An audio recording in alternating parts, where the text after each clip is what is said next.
नमस्कार पालक आणि विद्यार्थी मित्रांनो, आर एस एज्युकेशनच्या यूट्यूब चॅनलवर तुमचं मनापासून स्वागत। जर तुमच्या मुलाला CBSE board, hostel, food, books आणि युनिफॉर्म हे सर्व जर फ्रीमध्ये मिळाले तर, हे सर्व मोफत मिळाले तर, आणि हे सर्व मोफत मिळतं एका शाळेमध्ये, आणि ही शाळा चालवते ते आपलं भारत सरकार।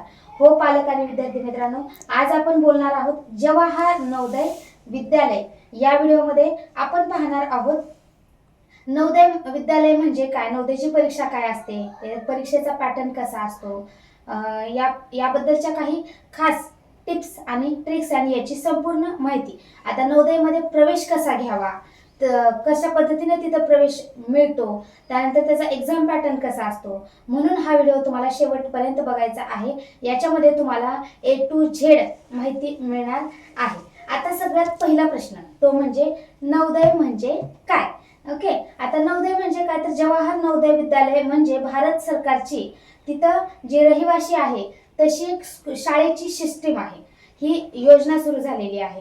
नॅशनल पॉलिसी ऑन एज्युकेशन 1986 म्हणजेच मुख्य उद्देश याचा काय आहे, तर ग्रामीण भागातील हुशार विद्यार्थ्यांना मोफत आणि दर्जेदार शिक्षण मिळावं। आज भारतामध्ये जर पाहिलं तर 650 पेक्षा जास्त नवोदयच्या स्कूल्स आहेत, नवोदयच्या शाळा आहेत। हो, खरंच 650 पेक्षा जास्त शाळा आहेत पूर्ण भारतभरामध्ये। मग साधारणपणे प्रत्येक जिल्ह्यामध्ये किती शाळा असतील बरं, तर प्रत्येक जिल्ह्यामध्ये नवोदयची एकच शाळा असते। आता नवोदय खास का आहे, ओके, सगळे जर तुम्ही वाचलं असेल, ऐकलं असेल, तर नवोदयची शाळा खूप भारी असतात, हे तुम्ही ऐकलं सुद्धा असाल, तर त्याबद्दल मी तुम्हाला सांगणार आहे। तर नवोदयमध्ये विद्यार्थ्यांना काय काय मिळतं, free education, free hostel, free food, free books आणि फ्री युनिफॉर्म, आणि तिथं कॉम्प्युटर लॅब, स्पोर्ट्सच्या ज्या काही फॅसिलिटीज आहेत त्यानंतर लायब्ररी असते, त्यानंतर मुलांना स्मार्ट क्लासरूम असते। या सर्व फॅसिलिटी त्या शाळेमध्ये मिळतात। हो, खरंच मिळतात, म्हणजे जवळपास पालकांना काहीच खर्च करावा लागत नाही। आता नवोदयमध्ये प्रवेश कधी मिळतो हे सुद्धा तुम्हाला माहित असणं गरजेचं आहे। तर नवोदयमध्ये मुख्य प्रवेश मिळतो जो विद्यार्थी 5वीत आहे तो विद्यार्थी ती परीक्षा देऊ शकतो, आणि 6वी पासून त्या शाळेमध्ये प्रवेश मिळतो।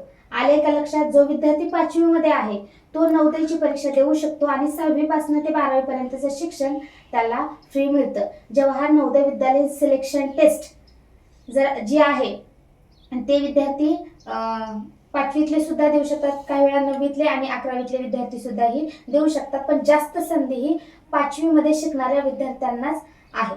ओके, म्हणजेच तुम्हाला 6वी पासून 12वी पर्यंतचं शिक्षण त्या शाळेमध्ये फ्री मिळणार आहे। ठीक आहे, मग आता ह्या परीक्षेचा पॅटर्न कसा आहे हे आपण बघूया। आता या परीक्षेचा पॅटर्न असा आहे की इथं तुम्हाला या पेपरमध्ये 80 प्रश्न असतात, ठीक आहे, आणि मार्क्स किती असतात, मार्क्स असतात 100, आणि या परीक्षेसाठी वेळ दिलेला आहे तो म्हणजे 2 तासाचा। मग आता प्रश्न पडला असेल विषय कोणते कोणते, तर याच्यामध्ये बुद्धिमत्ता आहे, त्यानंतर भाषा विषय आहे आणि गणित विषय आहे, म्हणजे विषय 3च आहेत, पण काठिण्य पातळी पण तेवढी अवघड असते। आता याच्यामध्ये आणखी एक महत्त्वाचा पॉइंट म्हणजे या परीक्षेमध्ये निगेटिव्ह मार्किंग नाही, ठीक आहे, याच्यामध्ये निगेटिव्ह मार्किंग नाही। मग आता जो IQ चा भाग आहे किंवा जो बुद्धिमत्तेचा भाग आहे ज्याला मेंटल ॲबिलिटी टेस्ट असं म्हणतात, त्याच्यामध्ये टॉपिक्स कोणते कोणते येतात, तर आतापर्यंत तर एक 10 ते 12 टॉपिक त्याच्यामध्ये आहेत। उदाहरणार्थ समजा वेगळे पद ओळखा, त्यानंतर पाण्यातील प्रतिमा, आरशातील प्रतिमा, त्याच्यानंतर जुळणारी आकृती, ओके, हे अशा पद्धतीचे प्रश्न, अशा पद्धतीचे धडे ह्या बुद्धिमत्तेमध्ये असतात, ठीक आहे। त्यानंतर आहे गणित विषय। गणितामध्ये काय काय असतं बरं, गणितामध्ये असतं संख्या, संख्यांचे प्रकार किती आहेत, संख्या ज्ञान म्हणजे काय आहे, त्यानंतर मुलांना ॲडिशन करणे, सबट्रॅक्शन करणे, मल्टिप्लिकेशन करणे, डिव्हिजन करणे, अपूर्णांक, त्यानंतर वेळ, अंतर, याच्यावरचे प्रश्न त्याच्यामध्ये विचारले जातात, जो की तुम्ही शाळेमध्ये याचा थोडाफार अभ्यास केलाच असेल, अशा पद्धतीचे। आता तिसरा जो विषय आहे नवोदयसाठी तो आहे भाषा।